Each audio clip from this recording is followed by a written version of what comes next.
Hello, I'm Lucy. And I'm Michelle. Welcome to another episode of Tudoriferous, the biographical podcast that examines lives in the Tudor era. And today, William Caxton. Super excited about this one. Yeah, a proper name that everybody knows. Well, Yes. We'll find out in Betim whether everybody knows him. But Yes, printing for our lovely books. But we'll start with the but. Uh-oh. Bear in mind that for virtually every bit of information I give you about Caxton, someone else could come along and say that's not true. Really?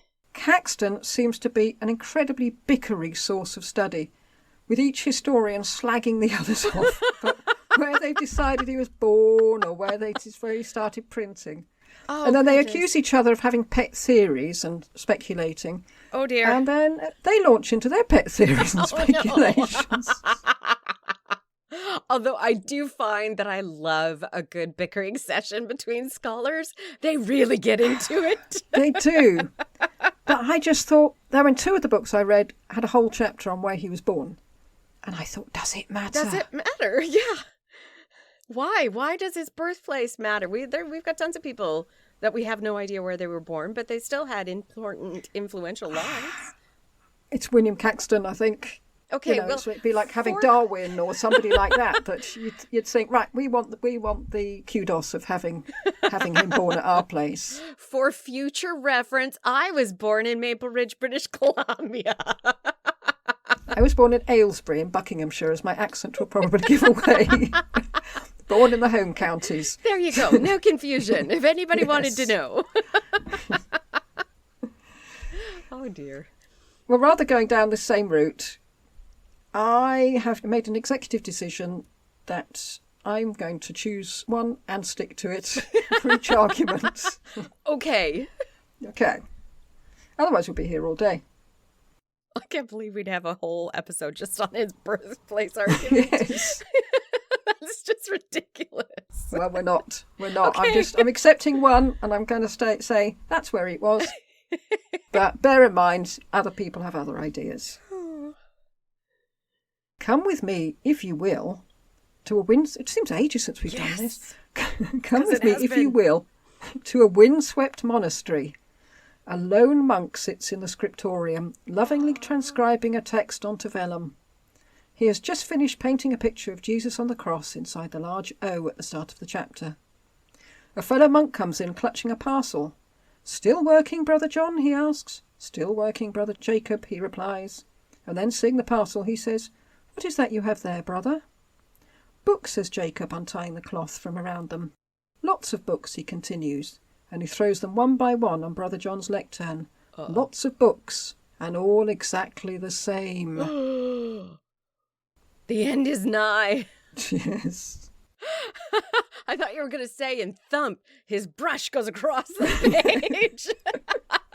Thank you, Brother John.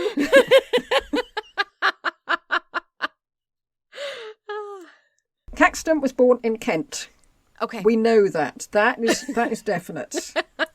Because he tells us, quote, "I was born and learnt my English in Kent in the Weald, where I doubt not is spoken as broad and rude English as is in any place in England," unquote. And as we'll hear, he seems to have a bit of a chip on his shoulder about his origins. Oh. Did they chase him out? No, I don't think they did. No. But they, I don't know whether, we don't hear about him having an accent particularly, but he just seems to be aware that he was born in the middle of Kent. He's not a Londoner. So he's an outsider. I think he feels that. Okay. That makes sense. That's the impression I'm getting. The archives at Tenterden, where it's thought he may have been born, were destroyed by fire when some prisoners who were being held there set it alight. So we can't prove whether he was born there or not. Okay. The problem is that Caxton was a very common name in that area. So, hence all the speculation. He was born sometime between 1411 and 1422. Okay, so we got an 11-year difference. This discrepancy comes from the fact in 1471 he said he was an old man.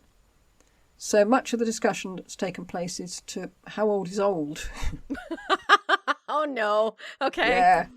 When I was growing up, people would say, I'm 72, you know, and expect people to be impressed. Now you expect 72-year-olds to be, you know, out on the ski slopes or Yes. hang gliding or all sorts. So, yes, we don't know. Caxton learnt Greek and Latin as a boy. So he's not some country bumpkin. I mean, whatever his He's worries about educated. his origins were. Yes, he's educated. And it's speculated, again, that he may have learnt it from the vicar of Tenterton, who was renowned as a very learned man. Okay. And Caxton was not only aware of the shortcomings of his own native dialect, Kentish, but he also felt the shortcomings of English as a whole. He felt it couldn't portray emotions or describe events as French and Latin could. Really? Really? Because I find Latin is more concise with less emotion in it.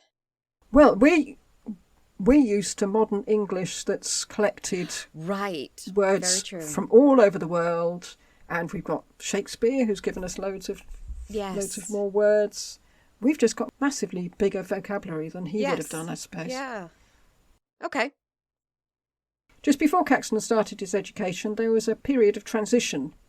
Previously, schools taught him French, and that had been the deliberate policy of the Norman kings. But by Caxton's day, schools were teaching in English. However, Caxton became very proficient in French from an early age, so he must have been studying in his spare time. Okay. Right, 24th of June, 1434 is a red letter day for us, because that's the first time that we have any information about Caxton that we can be sure is our Caxton. Okay. And it's in the archives of the Mercers' Company of London, and states that William Caxton was apprenticed to a merchant, Robert Large. I was thinking Caxton would probably have had to learn London English, since the English spoken in the capital and the English spoken in Kent were so different that it was hard for people to understand each other. Caxton tells a story about some Londoners going to Kent, and they ask a farmer's wife for some eggies, the London name. Yes. The woman apologises that she doesn't speak French. And they point to the eggs, and she says, "Oh, Aaron, why didn't you say so?" Oh, jeez. I thought it was interesting that Aaron has got the plural. We only have a few of those plurals now, don't we? Oxen and children. But they used to have a lot more N plurals. The Mercers would have had links to the wool producers of Kent, so that may have given the young Caxton his inroads into his apprenticeship. And the year after Caxton became an apprentice, Alderman Large, Robert Large, became Lord Mayor of London, and they all moved to a mansion house in Old Jewry, so called because it had been a synagogue before the expulsion of the Jews. Oh. And it was a quite full household. There was Large himself, his wife Johanna, 4 sons, 2 daughters, 8 apprentices, as well as all the servants. Wow. Robert Large died just 3 years after Caxton became his apprentice. He left money in his will for his apprentices ranging from £50 to 20 marks. That's quite a bit of money. That's a lot of money. Yeah. The 20 marks went to Caxton since he appears to have been the youngest. Okay. The book I read said that 20 marks was equivalent to £200, but that book was written in the 70s, so it's worth a tad more now. Yes. And I looked it up, actually, because we keep hearing about marks. A pound was equivalent to 240 silver pennies, and a mark was equivalent to 160 pennies, or 2/3 of a pound. Nice and round numbers, easy to calculate. Yes. Oh, thank God for decimalisation. No kidding. When a master died, the apprentices were not released from their indentures. The master often named a new master for them in his will. Yeah. Large didn't do this. I don't know, maybe he died more suddenly than he expected. So the executors must have found new masters for the apprentices, and they were obliged to do that by law. But that was not the case with Caxton, and whether that's because he'd been studying French, he was sent abroad instead. Oh, but that's good for him. Oh, yeah, he did well. Except for the hazardous travel, but at the same time, talk about opening your mind by living somewhere not England. Well, yes, he obviously liked it, because he later said he spent 30 years abroad. Oh, wow. And, yeah, he should know. Yes. It's his life. It's him. He tells us he was in Brabant, Holland and Zealand, which implies that he was on an errand for the Mercers Company or whoever had taken over Large's enterprise. But at this time, there was a ban on commercial dealing between England and Burgundy. Right. This was initially due to the Duke Philip of Burgundy not being informed about the marriage of the Duke of Bedford, John of Lancaster, and Chiquetta of Luxembourg. Right. So a 30-year trade embargo because Philip was feeling a bit put out. Yes. He hadn't been told. Just that. Only that.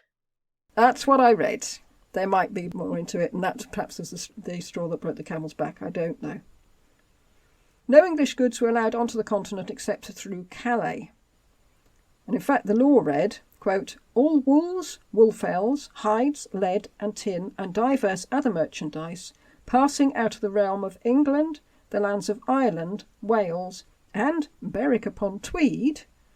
Or, I love how they're always mentioned separately. yes, ought to repair to the staple of Calais, and to no other place beyond the sea. Yep. That was so that the taxes kept Calais. Like, Calais was a very expensive holding to maintain. Oh, it really was. Yeah. So that was to make sure all the money flowed through there so that they could afford to keep it. But Caxton later said, quote, in France I never was. So he hadn't gone to Calais. Sorry, unquote. So he hadn't gone to Calais. Oh. So what was he doing over there? Smuggling? That's the word I used. Oh. I didn't come across the S word in any other source. Okay. But if I start, this law, the quote I gave about the law, carried on, quote, a great substance of the merchandise which ought to repair to the said staple, that's Calais, do repair unto Flanders, Holland, Zealand and Brabant without custom or charge, unquote. Now it seems quite a coincidence that a young man who had been apprenticed to a merchant should then spend many years in Holland, Brabant and Zealand. Was he something to do with this great substance of merchandise getting in without custom or charge? And I said, Yes. was he effectively a smuggler? Nobody else seemed to have gone down the smuggling route. But what else do you call someone who facilitates imports and exports without duty being paid on them? They're a smuggler. Yes. But it's not a job that leaves much of a paper trail, so... Very true. Deliberately. Apart from through the courts, and it doesn't, there's no indication of Caxton in that score. So he was a good smuggler. He never got caught. Very good. Yeah. That might be our revisionist item for today. Oh my goodness, we're so bad.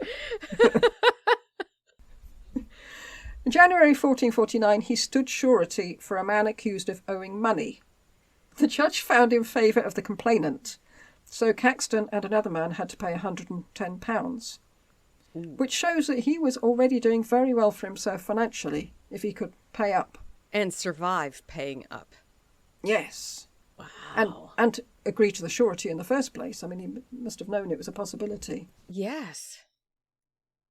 1453, Caxton paid a brief visit to England. And I don't know if it's the only occasion, but it's the one we have information on since he was made a liveryman. What's that? Someone who joins the guild, I think. A liveryman? So we looked it up. A liveryman is a freeman of the City of London, entitled to wear the livery of ancient guild or city district to which he belongs, and vote in the election of the Lord Mayor, Chamberlain, and other municipal honorary officers. How could he be voted in if he hasn't spent any time in England? Yeah, as far as I can make it, I don't know how old he was when he went abroad, but he must have been young if he was the youngest of the apprentices. Ah. And since we don't know when he was born, we can't work anything out. True. That's interesting. It's interesting that he was given that honor, because it's supposed to be an honor, when he didn't live in England. No, but somebody in the Mercers Guild must have put in a good word for him, I suppose. Yes. Or was it that he continued his work in that guild, just abroad? So to them... Yeah, but what are you doing? Smuggling. Yes. Well, he won't be the first person in England to be honoured who was a smuggler or a pirate, is he? Yes, yes. The other thing is, he also signed all his property, quote, both real and personal in England and beyond the seas, unquote, over to someone called John Reed. Why? Well, we don't know. It implies an attempt to protect his property from seizure. Oh, because he's abroad. Well, I don't know whether it's to do with the business of the man who owed the money. He didn't want his property seized for that, or whether it's something to do with what he was doing in the lowlands. Gosh, you really have to trust the person you're giving your land to. Yeah. And wait a second, his land's abroad as well? So he has to be fairly wealthy. Property abroad. Now, he says later, we come across later, a lot of his property was in books later when he's becoming a printer and a translator.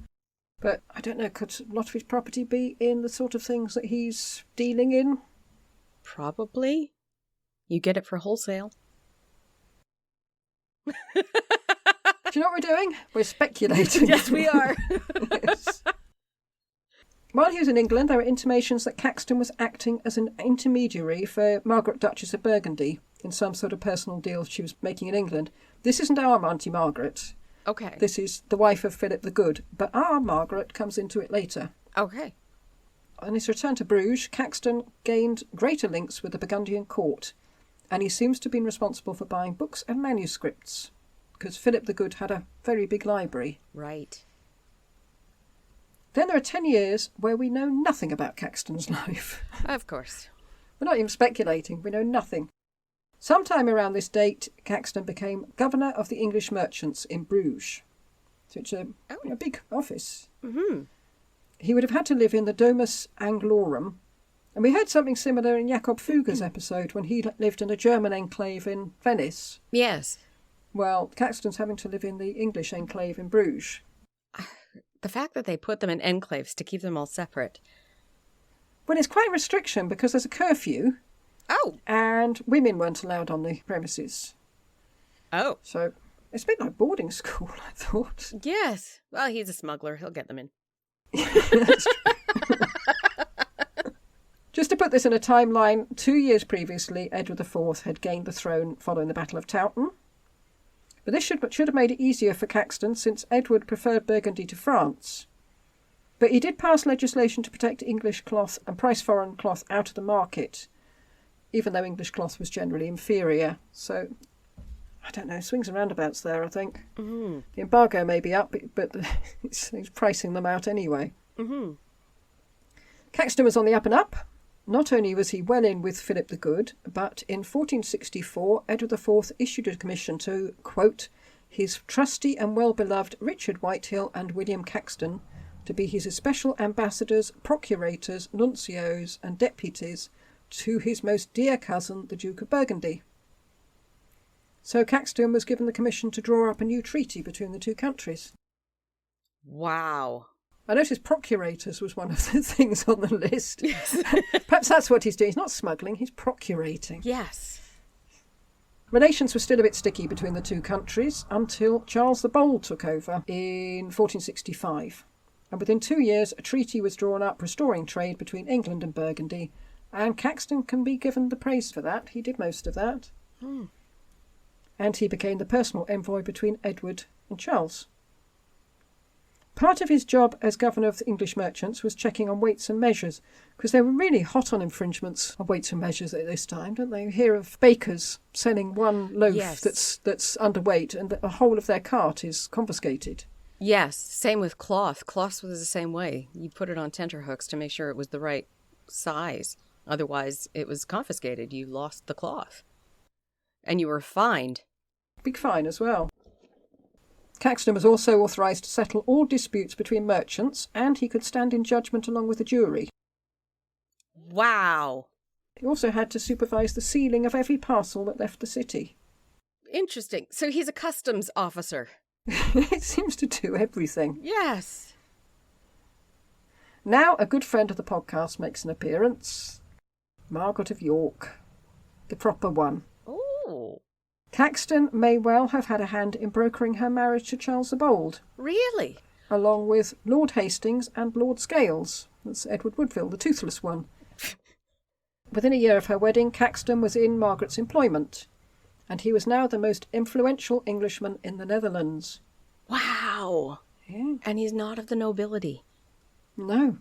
He comes from Kent. Kent! Yes. He seemed to think that was a bit of a liability. He became interested in translating manuscripts, and he said it was, quote, as a preventative against idleness, unquote. Okay. But with all those offices he's doing, I can't when did you imagine have he's idle time? very often. Yeah, but that is one of those tropes. You know, you always play down whatever you're doing. Right. You know, it's nothing important. It's just something I do to while away the empty hours, yeah. Yes. We also have to keep remembering, this is something that was brought up to me by one of my coworkers, is that we keep talking about how many armies of servants everybody had. So a lot of those duties that we do that take up a ton of our time, cleaning our house, cooking, that kind of thing, is taken up by somebody else.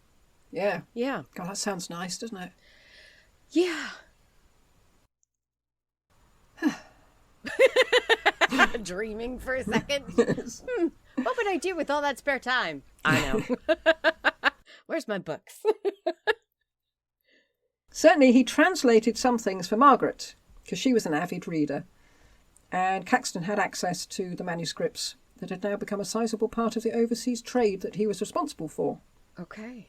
Because he's legit now, because it's all above board. We might get in so much trouble about this. The Mercers were the main conduit of manuscripts into England. He'd also became Margaret's secretary and librarian. And Caxton said that what brought them together was a love of literature and a concern for the English language. So they both thought it was a bit dud. Mm-hmm. We'll look at this concern in a bit. Caxton would have hardly seen Charles the Bold, but he had frequent meetings with Margaret of York, and apparently they got on very well. I don't mean, in inverted commas, got on very well. I just mean they did were just get good on friends. very well. Yes. Yes, they were. They were just good friends. And Margaret wouldn't have seen much of Charles either, so probably nice to have someone who spoke English to chat to for a bit. Yeah. It was Margaret who persuaded him to continue his translation of Lefebvre Recueil, the Lefebvre collection. And that's 2 books, one about Jason and one about Troy. Caxton had started to translate it into English, but after 5 or 6 quires, he lost heart. And a quire is 4 sheets of paper or parchment folded to form 8 leaves. And as you can tell, I looked that up. Oh, just off the top of my head, I think it's 4. When he told Margaret about it, she told him to put his socks up and get on with it. None of your excuses. Quote, whose dreadful commandment I durst in no wise disobey, unquote. The writer of one of the books I read was surprised that when Caxton is relieved of all his duties, why was he not enjoying all the Burgundian court had to offer? Why was he locked away in a room doing his translations? Yeah. I thought, maybe he was shy. Maybe he was happier translating. Yes. Not everyone wants to party all the time. No. Or at all. Yeah, give me a good book. I'll be happy with a good book, please. Thank you. Several authors I read said he had inferiority complex because he came from the Weald of Kent. Maybe he had imposter syndrome. I mean, who knows? But it is a trope, as we know, to belittle yourself and your achievements. But this obsession that he came from Kent does seem to be a bit more than Bernard André's more general sort of everything I do is rubbish thing. It's almost like he has a psychological problem with his birthplace. Yeah. Oh, okay. Although he could do the Bernard André trope as well. In his preface to the book Charles the Great, he writes, quote, I have emprised and concluded in myself to reduce, that means translate, this said book into our English, as all along and plainly you may read, hear, and see in this book here following, beseeching all them that find fault in the same to correct and amend it, and also to pardon me of the rude and simple reducing, translating, and though so be there no gay terms, nor subtle, nor eloquence, yet I hope it will be understood, and to that intent I have specially reduced it, after the simple cunning, learning, that God hath lent me, unquote. I mean, would you bother to read it after that? No. Saying, I've made it quite boring. Yes. Sorry. I did my best. Sorry. He was very keen to get Margaret's patronage for the book, since he had thought even then of printing it. So right from the moment he was translating it in 1468, he was thinking, I don't know, I might be able to print this book. So a bit more on Caxton's frustration with the English language. He described French as, quote, compendiously set and written, unquote. And he felt that any translation into English lost a lot along the way. Quote, the rude and old English, unquote. And sometimes he'd try and oomph the English up a bit by using French or Latin words, but moulding them into an English idiom. Okay. So he was merging the three languages to try and give English a bit more kudos. Okay. And I read that he'd also introduced a lot of words into English, but I've searched all over the place. I can't find the words he introduced. Which words? Yeah, I want to know, but I couldn't find it. And Caxton's English was sometimes criticised.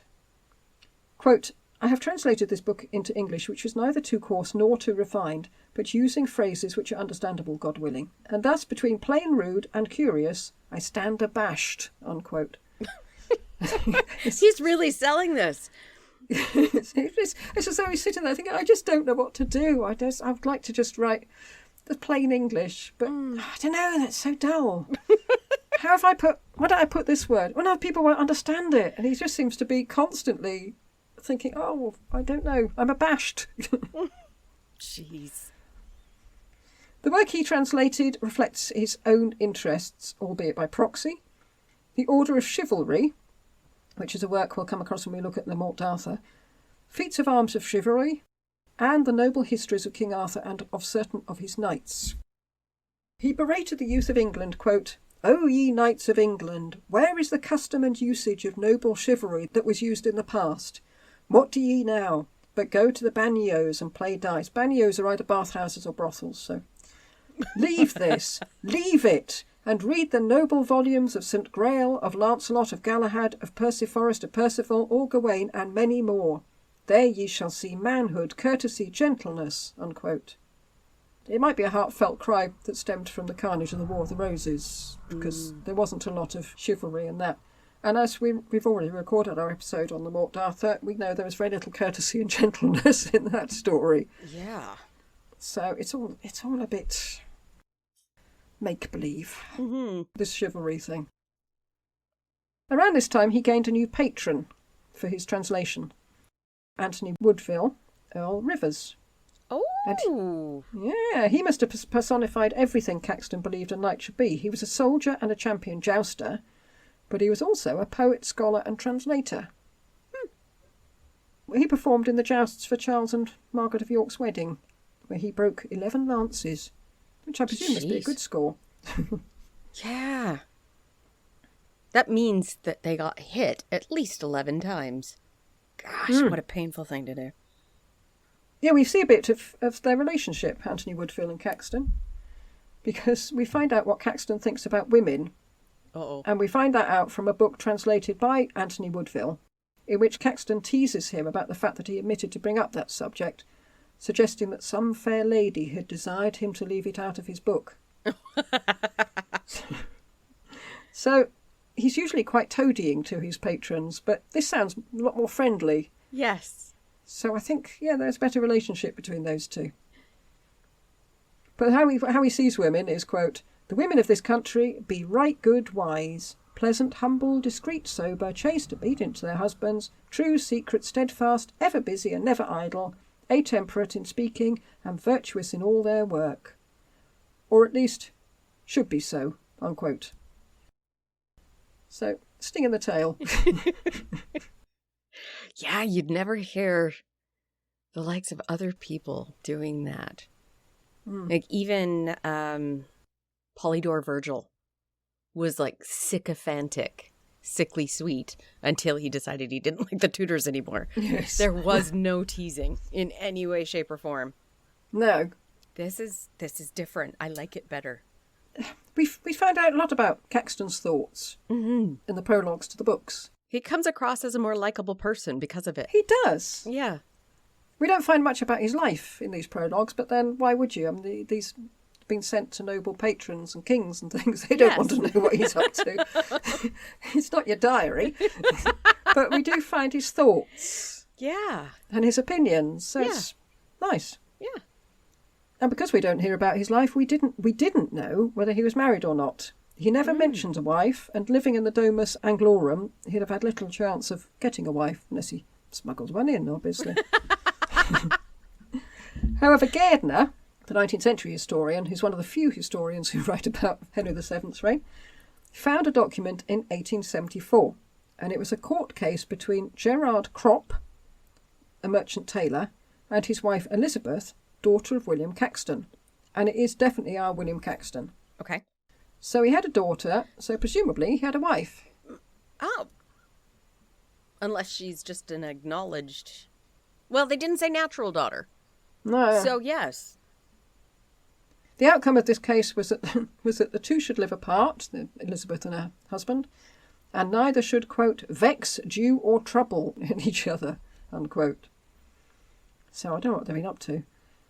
But, yeah, we find, because they were bound over for £100 to keep the promise, and Gerard Crop was to, quote, have of the bequest of William Caxton printed legends at 13 shillings 6pence a legend, unquote.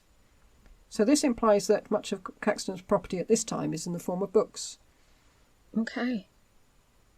And it's been speculated that Caxton might have married in secret while he was living at the Domus Anglorum, but that's based purely on lack of evidence.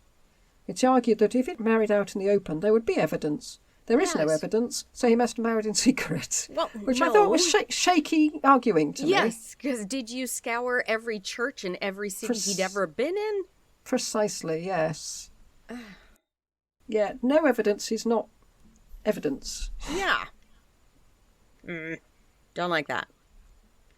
February 1470, Edward IV turned up at the Burgundian court seeking refuge from the machinations of the Earl of Warwick. And he was in Bruges for 5 months, so Caxton must have met him at this time, and impressed him enough that he was to benefit from his patronage in later years. Right, printing. Let's have a look at printing on the continent. Who invented printing? Not William Caxton. Not William Caxton. No, he just brought it to England. Yeah. It's German. I can't remember. Well, I'll tell you, and then you can say no, because it's Gutenberg. Yes, Gutenberg's press. Who invented printing? Gutenberg. No. What? It was Lawrence Coster in Holland. What? Gutenberg press. But his methods and results were pretty awful compared to Gutenberg's. So Gutenberg gets the credit, although the people of Holland have different ideas. But I felt, Coster ought to get a name check. I mean, he was there before. Yeah.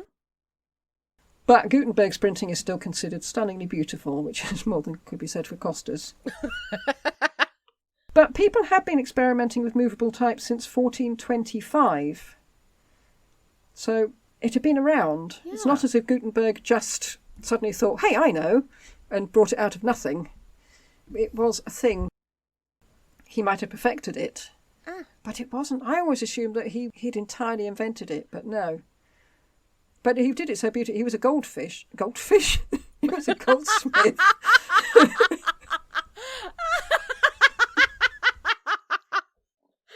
Oh my gosh, that's how I'm picturing him for the rest of his life. He's a goldfish. You gotta put that at the end of the episode. Love it. Let's try again. Gutenberg was a goldsmith, and so he was able to sculpt all those letters. Because they're all done by hand, obviously. I mean, there's no other way you could do it. And his Bible was printed in the 1450s, and a couple of copies reached London and were decorated there. There had been block printing before Gutenberg. Block prints of pictures were not uncommon, but those weren't movable type. You had the whole thing was carved in one chunk. Yes. And they didn't last very long because they were soft.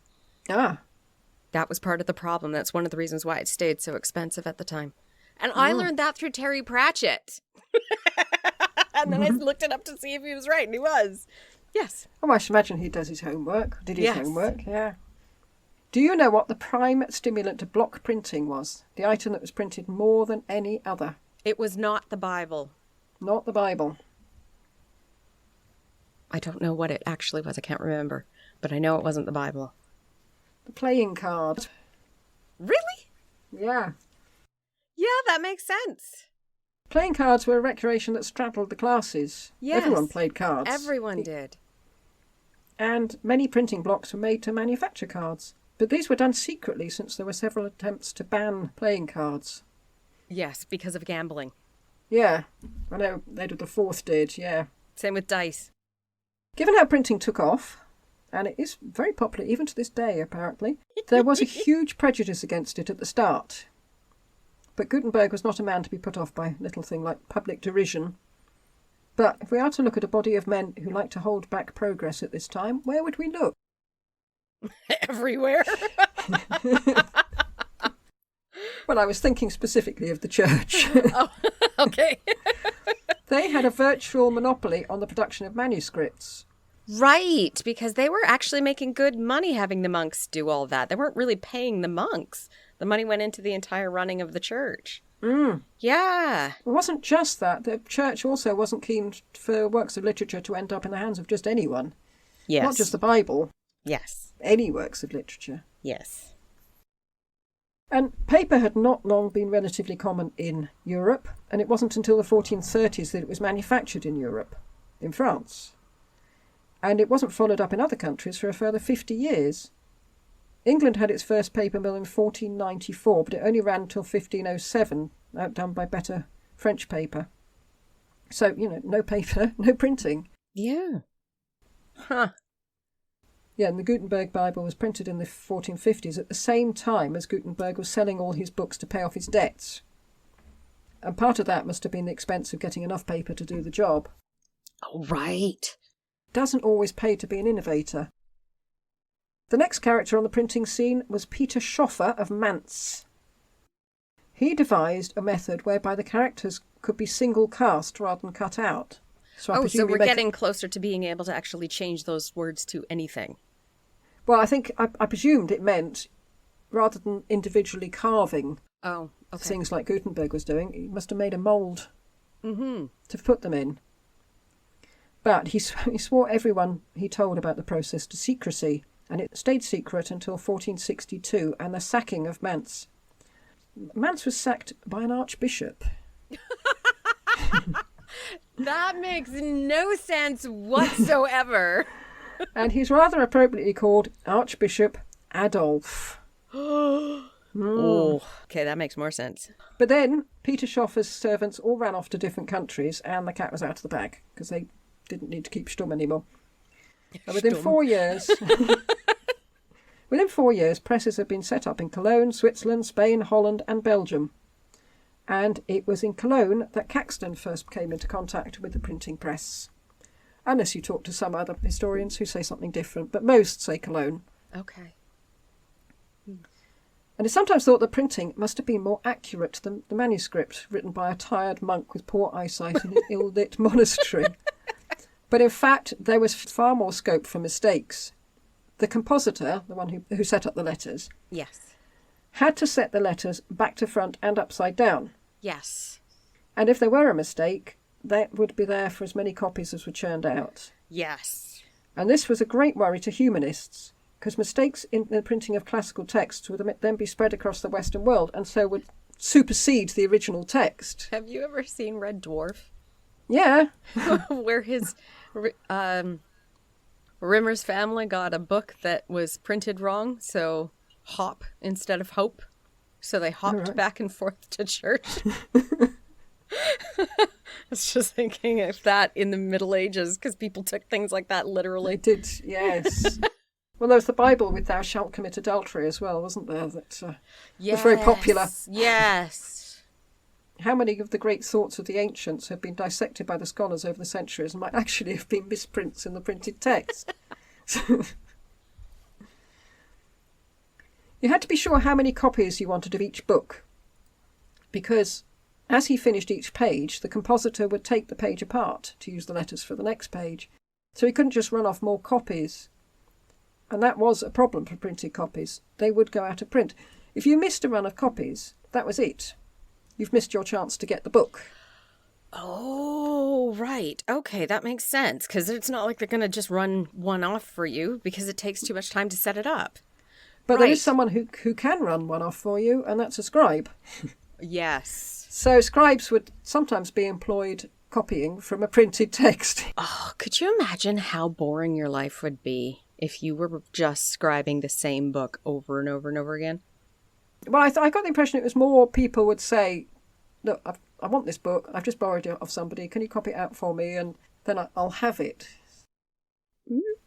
But scribes who had panicked that the printing press would put them out of business needn't have worried, because we hear in Dickens about people whose job it was to transcribe documents, and mainly legal documents. There's a character called Nemo in Bleak House, and he's a transcriber. I've never read Charles Dickens. What? Right. Right, turn your computer off and go read Charles Dickens. I'll need to find a book. I think he's head and shoulders above everybody else. Okay. Right, well, that's shocking. That is. Oh, dear. I'm sorry. They're so funny. They really are. Where did we get to? Dickens. What did it for the scribe wasn't the printing press. It was the typewriter. Really? Yeah. Oh, yeah, that totally makes sense. Anybody could do it then. Yeah. And it would be legible. Yes. Huh. I mean, you do still get things which are transcribed. You get a certificate that's transcribed, or birth certificate. Huh. Books printed before 1500 were called inconnubiula. It's because they were sort of new, and because it was right at the beginning of the process of printing.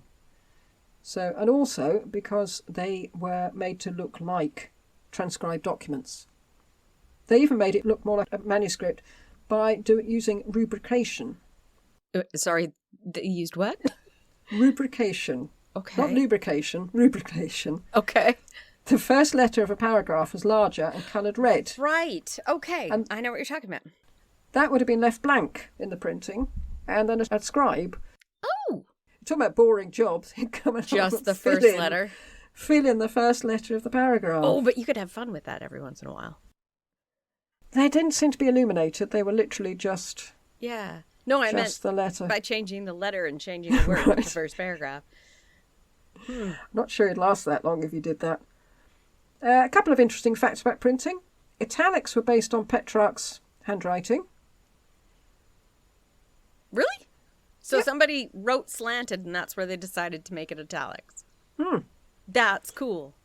And letters were stored in different cases, with the capital letters being stored in the uppercase and the little letters being stored in the lowercase. Yes, I knew that part.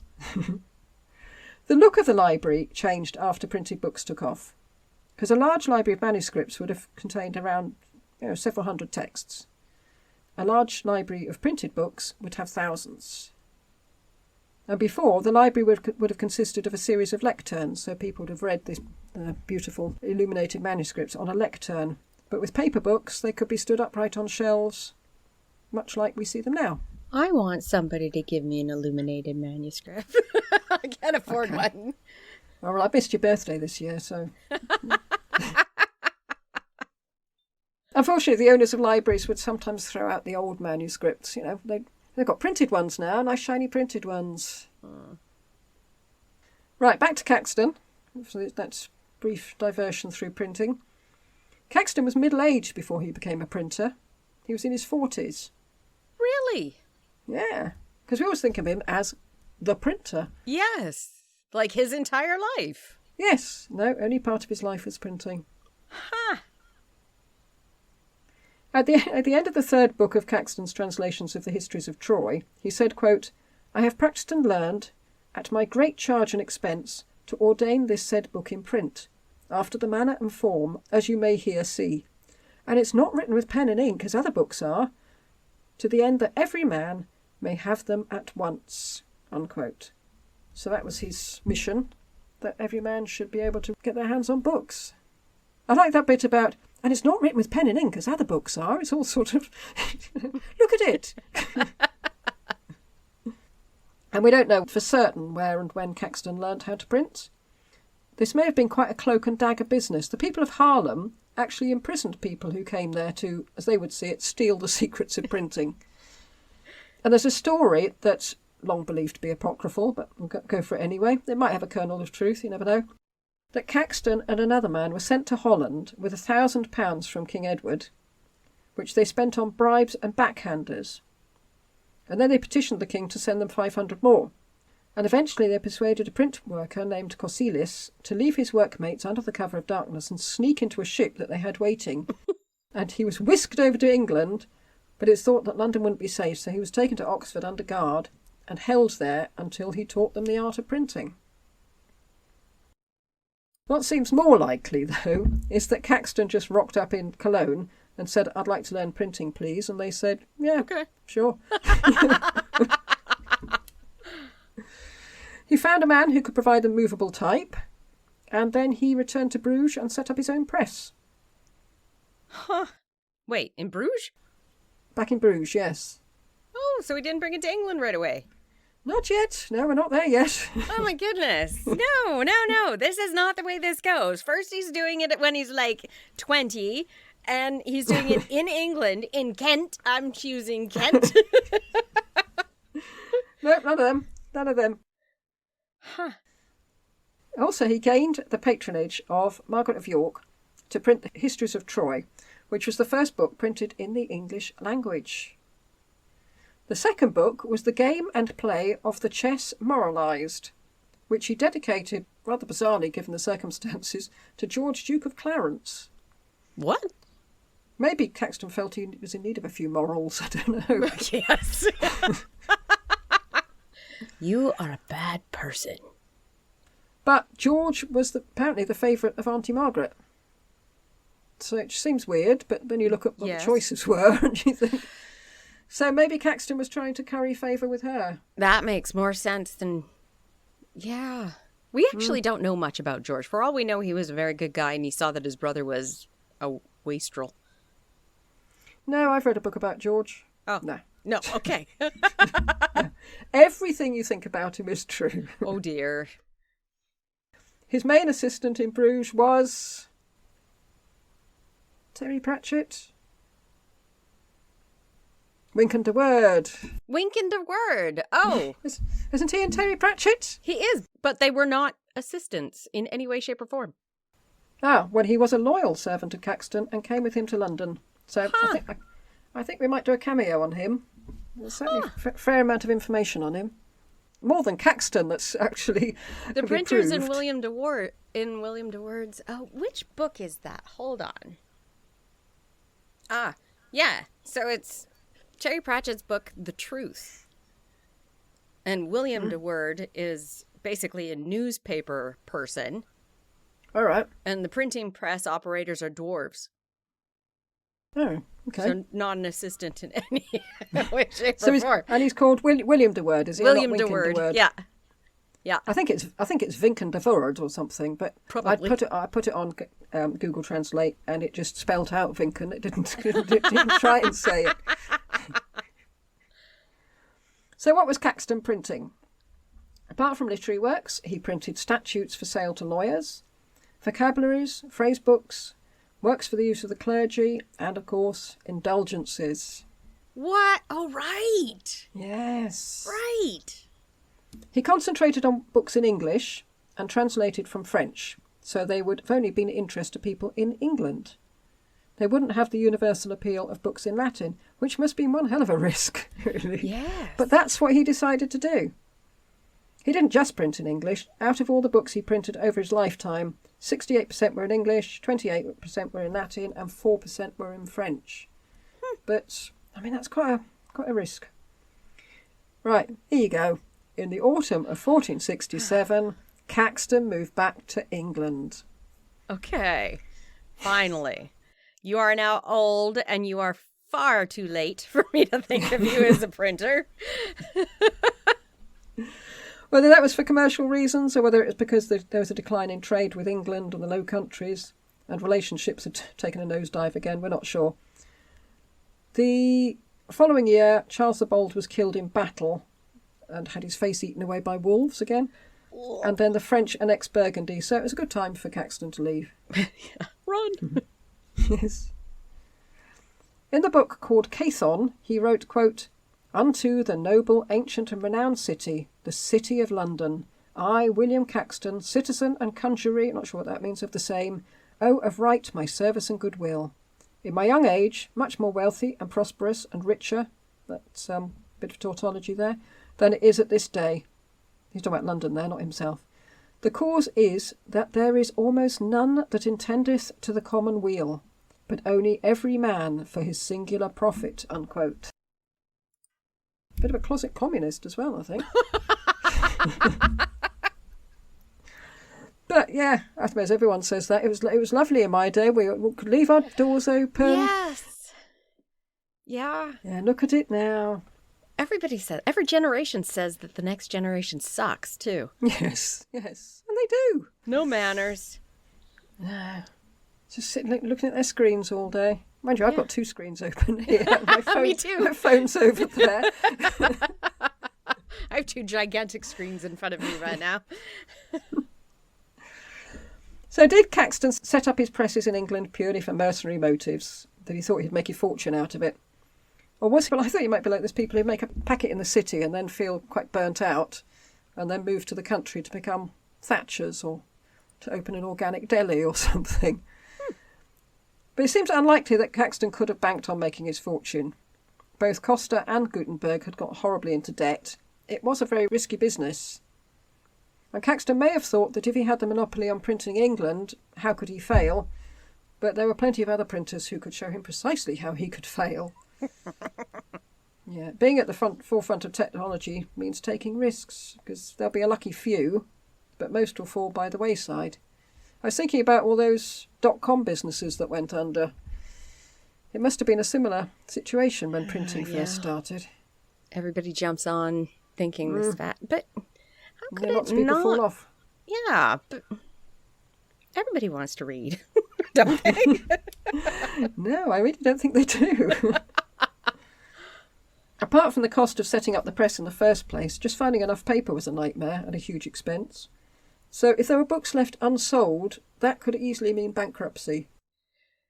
Oh, goodness. And Caxton didn't have the monopoly because books were being imported from the continent in their thousands. Maybe not in English, but Latin and French. But where Caxton was different was that he had been a mercer as well as a printer, so he was used to looking for markets. Right. Other printers may have just churned the stuff out and then looked for people to buy them. Whereas he's finding people to buy them before he starts churning the book out. That seems to be the case, yes. That seems to be the more safer way to do things. Yes, I mean, that's how you'd think, obviously, but then that is how business is done now. Yes. Not necessarily how it's done then. True. He didn't waste any time, since the first printing he did was dated December of the year he set up his press. And that was a letter of indulgence issued to John Langley and his wife by John Sante of Abingdon. Oh! Yeah. I find it's extraordinary reading through these books now because these names keep leaping out. I think, we've done an episode on him, we've done an episode on him. Yes. They're in the box.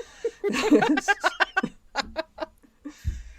And that's the earliest example of printing in England. A letter of indulgence. Jeez. Yeah, it's a bit disappointing, isn't it?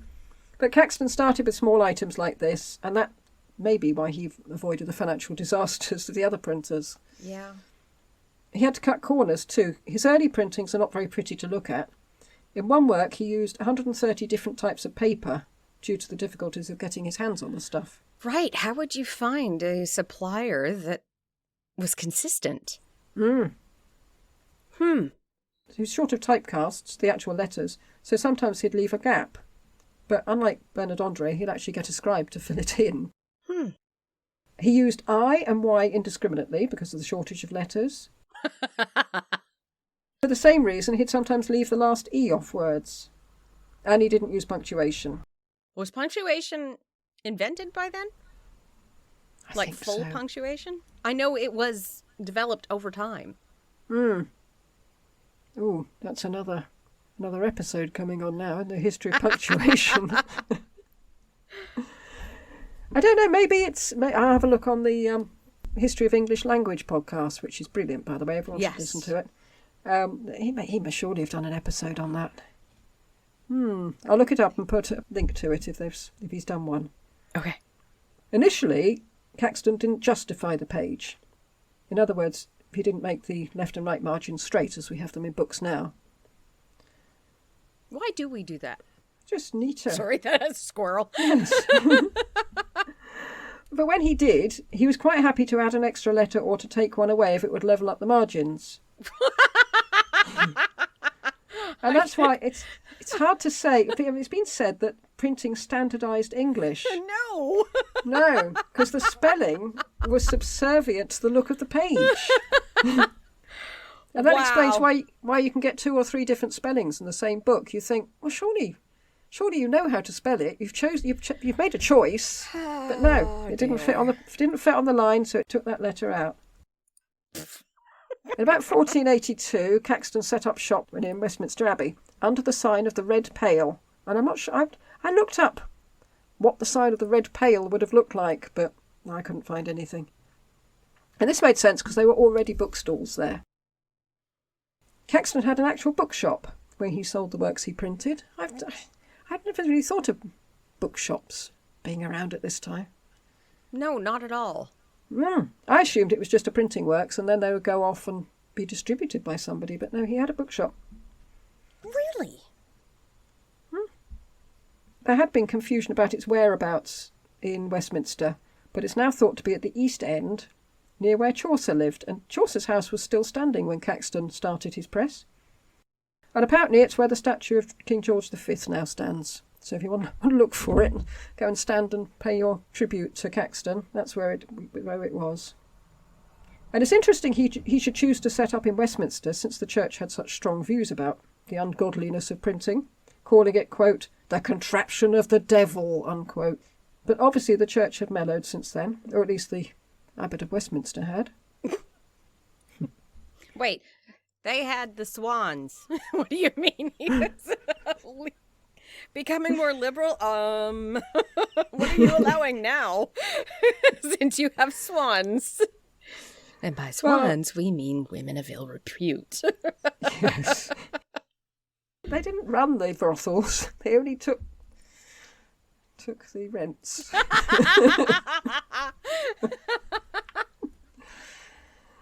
I'm sure it's all fine. And setting up in Westminster did protect him from any other slurs the church may throw at him, because he'd say, look, I'm in Westminster, it's got to be all right. Also, Westminster was not under the jurisdiction of the City of London, and the Guild of Stationers was very powerful in the city, and they were made up of scriveners and transcribers who had a lot to lose from this new-fangled printing malarkey, or at least thought they did. And if Caxton had set up within the city, they could have made life very difficult for him. And there's another reason why being in Westminster proved quite useful, and we'll come to that in a while. One of the first books he printed in England was a Book of Hours, probably the first prayer book to be printed in England. And it's quite specific, this book, because the prayers are to the 3 kings of Cologne and to St Barbara, so they were probably commissioned for Cologne merchants from the Hanseatic League. Otherwise, why would they choose those particular saints? I didn't realise that if you've got a Book of Hours, you can sort of customise the saints to suit your own whims. Yeah. I don't know which saints I'd choose. Caxton only had 2 years in which he could claim the accolade of the only printer in England. From 1484, several started springing up, but Caxton remained for some time the only printer who printed books in the English language. And actually having these other printers breathing down his neck made Caxton up his game a bit. That's when he started justifying the margins and making it look better. Not taking out letters of words. But the other printers were in London, Oxford and St Albans. So all of them were down south, so the southern dialect prevailed in printed English, in written English, for quite some time. Still does, really, I suppose. Another reason for Caxton's success was that he was a quiet, studious, friendly man who didn't antagonise anyone. That's very different from anybody else we've had so far. Yes. And it does make a difference. Yes, it does. He counted amongst his friends the Earl of Warwick, Sir John Fastolf, whose name must surely have inspired Shakespeare, and William Dobney, the father of the ubiquitous Giles. Oh, who shows up all over the place, and I always get it wrong. Also, I noticed he translated from the Latin and printed the Declamation of Noblesse, which was written by a certain Mr. Tiptoft, the Earl of Worcester, and the Butcher of England. And I read that Tiptoft brought Caxton books to print, but since he was executed in 1470, it seems highly unlikely, since Caxton probably wasn't even printing at that time. Yeah, this is so messing with my head. But Caxton wrote of Tiptoft that, quote, none was his peer. He excelled in virtue and cunning, unquote, cunning meaning knowledge. And we'll be doing a cameo on Mr. Tiptoft in our next episode. In 1483, King Edward IV died, and Caxton lost an important patron. And in a well-known story, Richard, Duke of Gloucester, met Anthony Woodville at Stony Stratford, and after spending a convivial evening with him, had him arrested the following morning. He was taken up to the north, where he was tried, if that's the word, and sentenced by Henry Percy, and then he was executed. So that's another important patron that Caxton has lost. Elizabeth Woodville and her children sought sanctuary in Westminster, very close to where Caxton was. But with his Woodville links, Caxton must have felt a little nervous at this time. This wouldn't be early modern history if there weren't a bit of subterfuge. It's thought that meetings may have taken place under the sign of the Red Pale, anti-Richard meetings. And these speculations are based on the fact that after he came to the throne, Henry VII made various payments to Caxton and sought his advice on several matters, implying that he had helped some of Henry's followers. Although I'm pretty sure that Caxton wasn't printing subversive leaflets or anything like that, because he'd have been risking his business doing that. He could have lost everything. But maybe he could get away with what he did do, if indeed he did do it, which is more speculation, because he was within the sanctuary of Westminster. Oh, wait. He wasn't in the buildings of Westminster, but he was within the boundaries of sanctuary. So he could claim sanctuary. He could claim sanctuary. Huh. And he had links to Margaret Beaufort, so it's not entirely unlikely that he was holding these meetings. He also had links to the other Margaret, though, Margaret of York, closely. Ooh, how did he manage that? Well, that's it. I saw speculation that Caxton might have been intriguing against Margaret of York in favour of Henry, but I just couldn't see it myself. Because while Edward IV was on the throne, Caxton was doing all right out of the monarchy, and there'd have been no need to plot.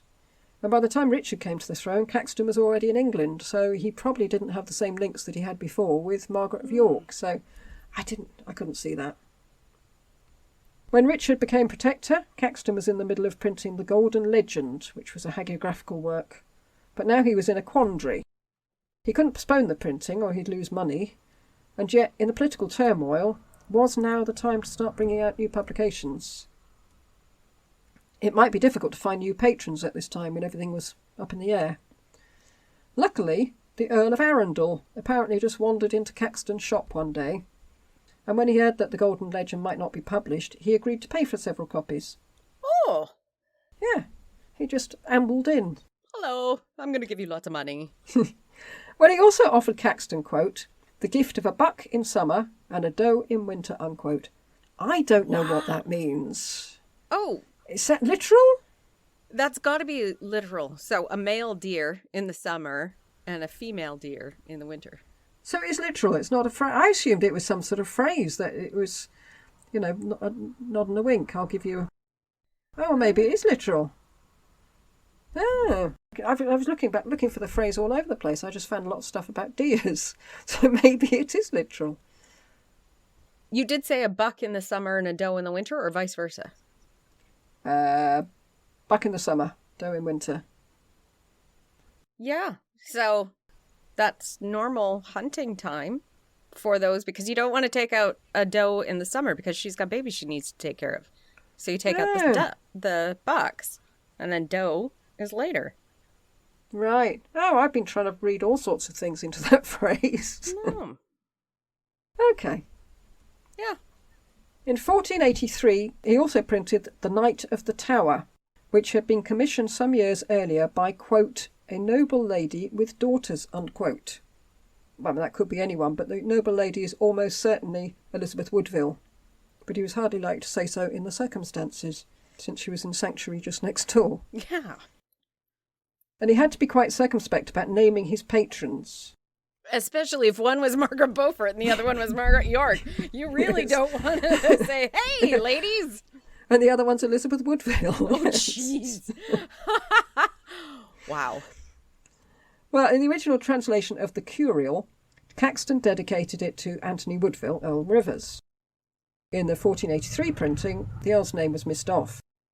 But in the book printed in 1489, it was safe to put Woodville's name back on again. Oh.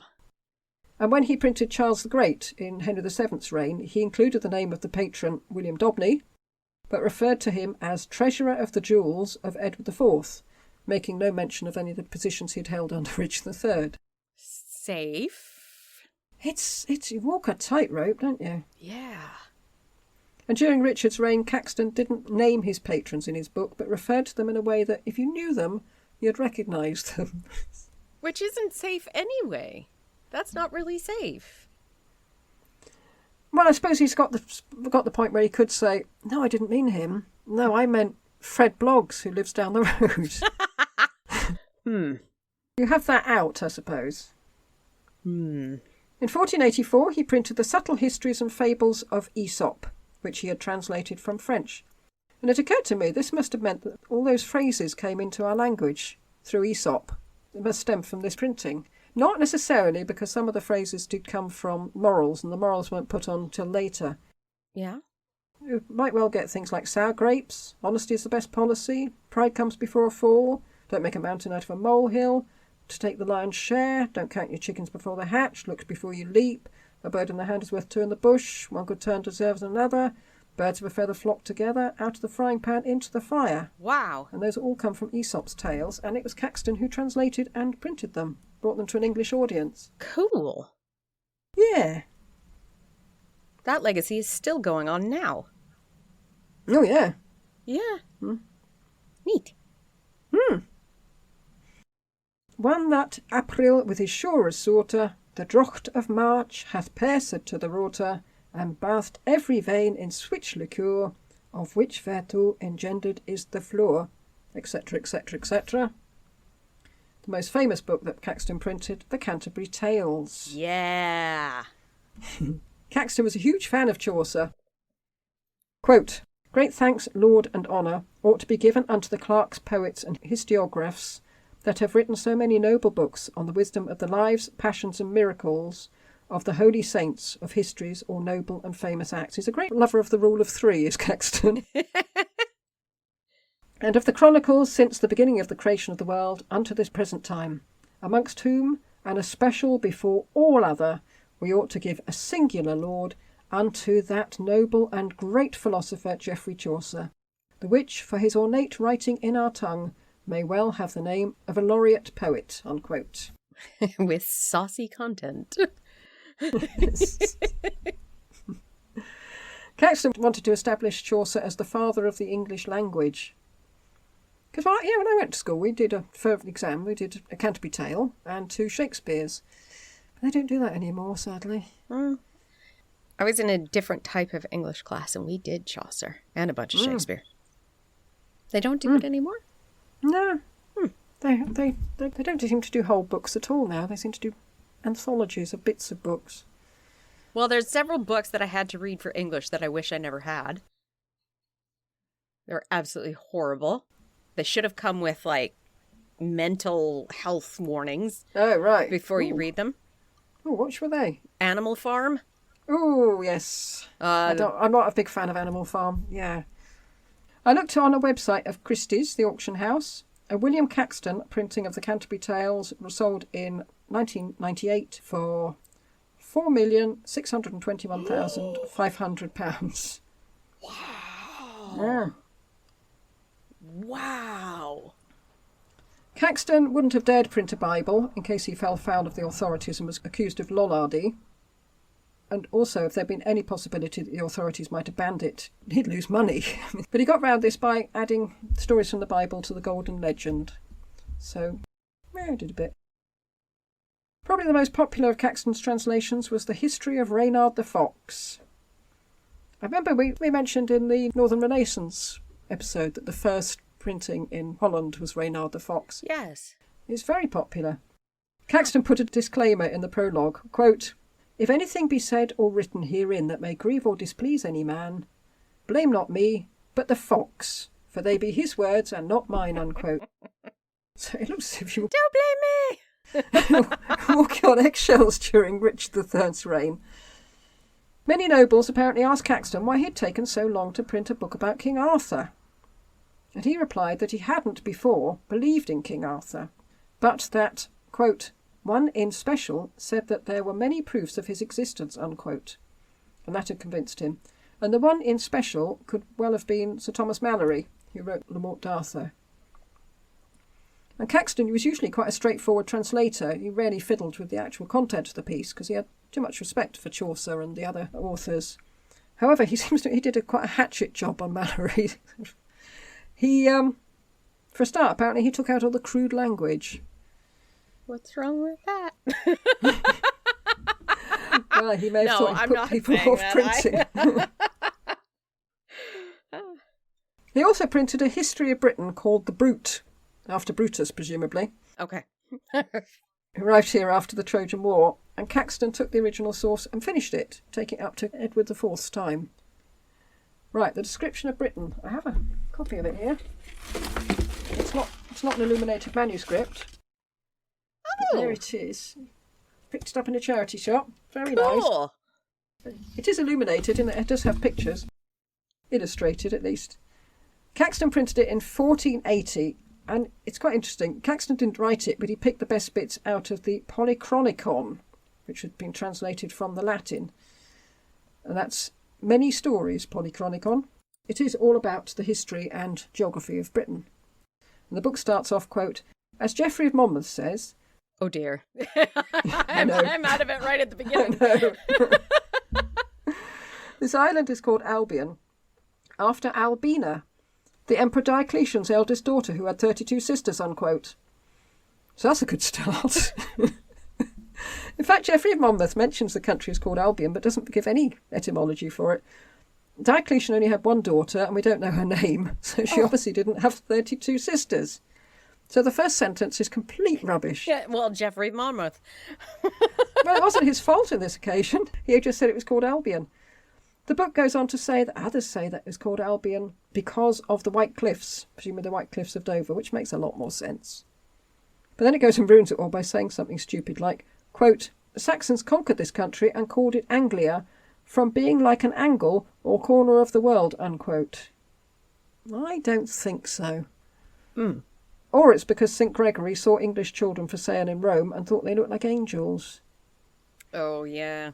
And if you want to know why Wales was so called, quote, "Wales is now called Wallia, and if you take the name of Lord Gwallon and remove the first consonant and the ending, adding Lear, you will get Wallia," unquote. Such a stretch. I am going to make you fit. Yeah, and there's a certain amount of bias I felt, because there's a chapter called The Marvels and Wonders of Wales, and there's another one called Ireland's Deficiencies. Oh, dear. Oh, the poor Irish. Yeah. But Caxton's business acumen didn't let him down, since the description of Britain was terrifically popular. I think maybe we could do a special episode on this book, because it might give us insight into how people of the time saw the history of Britain. Yeah. And it's quite a good laugh. Bits I've read of it. Right, now we're into Henry VII's reign, and Caxton presented Virgil's Aeneas to Prince Arthur, who was only 4 years old. So he probably didn't read it there and then. And as we've heard in Bernard André's episode, that Arthur only skimmed through books anyway. In later years, Caxton had two main patrons, John de Vere and Margaret Beaufort. And it may well have been Margaret who plugged Caxton's books around the court. And he translated Blanchardin and Eglantine for her in 1489, which is some sort of chivalric romance. Also in 1489, Caxton printed The Governal of Health. It's not a particularly good book. It's a patchwork of quotes from Greek and Arabian sources with a bit of homespun wisdom thrown in. But it was the first medical book in the English language and was another bestseller because it was one of the ones you'd keep at home to look up. So-and-so's fallen down and knocked the top of his head off. What should I do about it? And since there are no doctors, or the doctors might kill you, it's good to know yourself. Yes. Mm-hmm. And at this time, he was also printing statutes for Henry VII, and he printed a book called 15 O's for Margaret Beaufort, and that's a prayer book in which every prayer begins with O. I'm not quite sure if it's that each prayer starts, "Oh Lord." Lord, yes. That's what I was thinking. Or whether it's octopus, orangutan, owl. For some reason, I can only think of animals. In the 14 years that Caxton had a press, he printed more than 18,000 pages and 80 books. Wow. Over time, his assistants, including Wynkyn de Worde, took over the actual printing, leaving time for Caxton to devote to translation. In fact, few or none of those who actually worked the press were English. They all came over from the continent. Wow. Caxton translated at least 21 books from French and at least one from Dutch, and that was Reynard the Fox. Good for him. In 1490, a Maud Caxton died and was buried nearby. She could have been Caxton's wife, or she could have had nothing to do with him whatsoever. We don't know. We have no idea who she is, but we saw them in a room together once. Possibly that. Possibly she was a completely different arm of the family. I don't know. Oh my goodness. As Caxton reached the end of his life, he didn't ease up the pace. He was even looking for a long-term backing from the court. According to Wynkyn de Worde, who took over the business, Caxton had just finished translating Lives of the Fathers when he died, either in late 1491 or early 1492. We don't even know when he died. He was around 70. Wow, good for him. De Worde printed the book, adding the words, quote, translated out of the French into English by William Caxton of Westminster, late dead, and finished it at the last day of his life, unquote. Without Caxton, English literature might have been set back 50 years. And yet, possibly if Caxton hadn't done it, someone else would. He didn't invent printing. Correct. And we all think, oh, Caxton, yeah, amazing. Yeah. But that's because we're looking at it from the English perspective. Yes. The technology was already there on the continent, so anyone could have brought it over. But would they all have insisted on doing so much in English? That might not have been the case. True. And they may not, they wouldn't have been doing the translations. Translating two languages is quite a feat. So I think the boy done good. Yes, I think he did good too. Shall we rate him then? This one's going to be a little bit difficult because I didn't get a feel for his personality, really. Except for the joking with his... Yeah. Okay. I quite like the bit about, if you don't like the book, then blame the fox, not me. Yes, It's quite a jokey character, I think. Yeah. Yeah, and I guess that's a lot more personality than we get from some of these people. Yes. Yeah. Quite often you get to the end and you think, I don't know you at all. Yes. I know what you did. Yeah. I don't know you. Yes. Let's rate him. And fibbly. If he was allowing those anti-Richard meetings at his shop, then his intriguing could be seen as quite high. But there's no proof of this. I want to give him maximum marks because he managed to be friendly with both Margaret of York and Margaret Beaufort. I don't know how you could do that and survive. Unless he left Margaret of York behind when he came to England and had nothing more to do with her. Possibly. But yes, it is quite an interesting selection of people he knows. Yes. Because he was working for both. Yes. Not just friends, he was working for them both. Yeah, that's true. I think that's worth a mark or two. Yeah, and you're right. He was putting books with the, with the backup plan of being in sanctuary. Yeah. He was taking risks. I suppose the biggest risk he was taking was keeping his patrons, but not saying who they were. Yeah. Which could upset the patron. Not just... You're really balancing something there. You're balancing keeping the patron, because usually part of them being a patron is that everybody knows they're your patron. Yes, that's true. But some of the patrons were dead by this point, so... Yeah. And he was still saying, he is my patron. You know, that one with the long nose and the red hair and the corns on his feet or something. And if people would know them, would say, oh, I know, it's Anthony Woodfield, but if you didn't know him, you wouldn't know. Yeah. I don't know, it's walking a fine line. Yeah. Definitely higher than 0, because he was... Yeah. Yeah. Maybe everybody had to walk a line at that time, because everything was changing so quickly. But his is so very public. Yeah. He's printing these books and he's sending them out. Mm. And yes, you could say, well, I'm only giving them to people I trust, but who do they trust that they'd loan the book to? Well, and you're selling the book. You want to sell it to as many people as you can. Yes. So you don't know. It is quite a risk. The more I think about it, the more of a risk it is. Yes. I'm going to give him a 7. Okay. I don't think I'll go quite that high. I think I'll go with a 5, which is actually higher than I was expecting. 12. I was thinking of something considerably less than that to start with. Antiperistasis. Well, he was born to a fairly ordinary family in Kent, we presume. Certainly not noble. I mean, he wasn't a peasant or anything. He learnt Greek and Latin. But as he went along, he picked up noble patrons, including royalty. But his status didn't really change. His specific... He became the most influential man in Holland. Englishman in Holland. Yes. But he didn't stay there. Maybe Some people...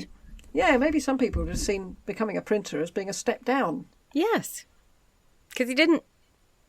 When he moved back to England, he would have lost that influence. Yes, and he is effectively still a merchant, I suppose, in that he sells things. Yeah. Which is what he was apprenticed to be in the first place. Yes. Maybe not a great amount then. I'm thinking a 1. Oh. I think I'll go for higher than that because he had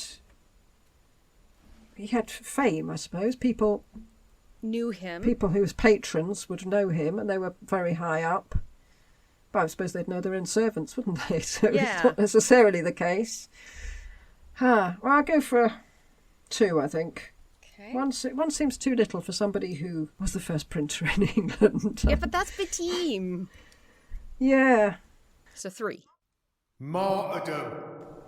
Well, not really, apart from he risked his money in a .com business, really, didn't he? 0.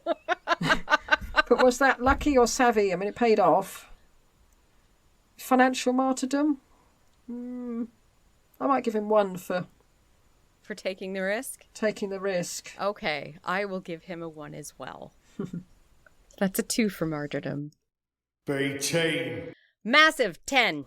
He brought printing to England. He's one of the most famous people we've done so far. Yes. If not the most famous, at least in England. Yes. If you scroll down, if you go onto Amazon, and obviously other online book dealers are available, you'll see many of his books are still in print. Not just Le Morte d'Arthur, but The Golden Legend, The Book of Courtesy, The Dicts and Sayings of the Philosophers, The Game and Playing of Chess Moralised, that he dedicated to George, Duke of Clarence, and even Margaret Beaufort's 15 O's are available. Yeah. Also, there are a number of books meant for children about Caxton, and you can't imagine a children's book about De Puebla or Dobney or Bernard Andre. Dudley and Empson. Behave or Dudley and Empson will get you. That's where that book would be. So, yeah. I'm giving him a 10. Biggest we've done, I think. Yeah. Yep. 10. 20 for the team. Flaunt, a bleeding flaunt. I have got a picture of him. I forgot to send it to you, but if you type up, it's the one you will see everywhere. Oh, green hat. A hat. He's got a beard, and that is not what he looks like. That's not what he looks. That's a guess. Somebody has drawn that much, much later. And yet, if you get anything about Caxton, that's the sort of picture that will be shown, because there was no pictures of him. So people seem to have decided that's what he looks like. But you'll find lots of pictures like that of him bearded in a floppy hat. And as far as I know, it's just a conception of what a printer at that time would have looked like. Okay. I might give him a couple for having an image. Yeah. Because a lot of people seeing that would say, oh, that's Caxton. Yes.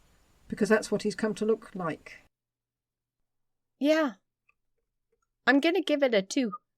Yeah, I think you 2. 2, 2, 4, 32, 35, 39. Yeah, 39. Yes, 39. That's a pretty good score. Yeah. Yeah. Next question. Are they too delicious or what? Yeah. Yeah. Yep. Yeah. I think so too. Yes. He brought books to England in a cheap format. Yes, he deserves it. This is from a book lover. I really enjoyed reading about him because it was different. I got to learn about bit of printing. I was going to do a thing on Renaissance books, and then I realised that is a massive. Oh, that would be so big. Yes, that's not a rabbit hole. That's an episode. So yes, well done, William Caxton. Yeah, it's really good. I'm pleased about that. And also I liked him. I liked his comments to Anthony Woodville and his thing about the fox. Yes, and to George. Right, Okay, who's next? Who is next? Next. Okay. Dun, dun, dun.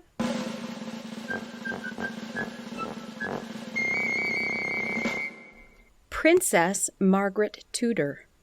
Oh, about time we haven't had either of those, have we? We haven't had her or Mary.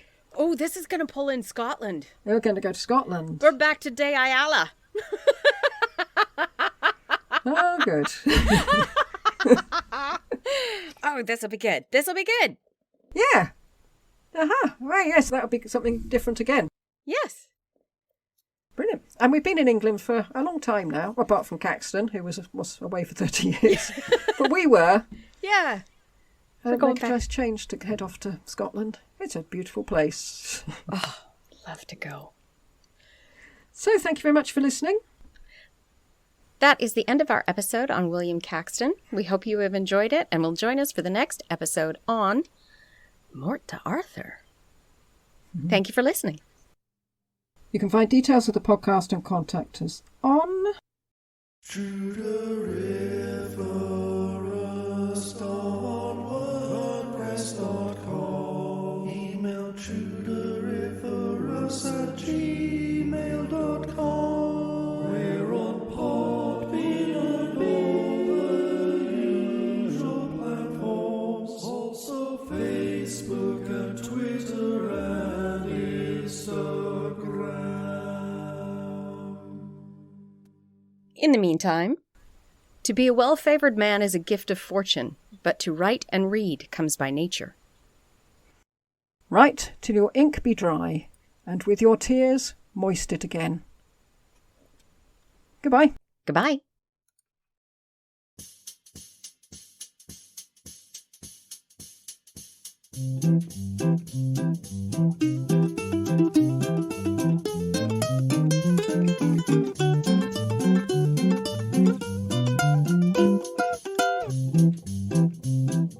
William Caxton, born in Tenterden, and he married Maud. No, he didn't. Released from his indentures, set him on adventures, and he went abroad. He smuggled cargo despite the embargo. He'd become a bureaucrat. Who said anything about smuggler? Now in Margaret's employ was her office boy. Was it any more than that? No, it wasn't. At the sign of the Red Pell, though we don't know the detail, he set up his shop. Okay. Plots and trees and a man for all seasons. He was always for the shop. That was never proven.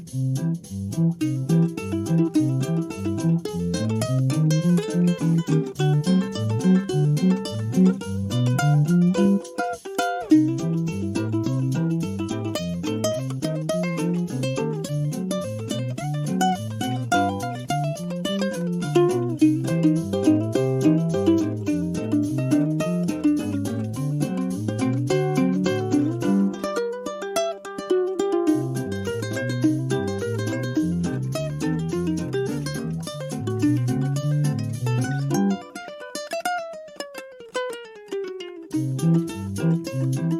moved to Atlantis, trained a praying mantis, taught it to do tricks. Now you're just being silly. Invented Lego, sang falsetto, strangled puppies for kicks.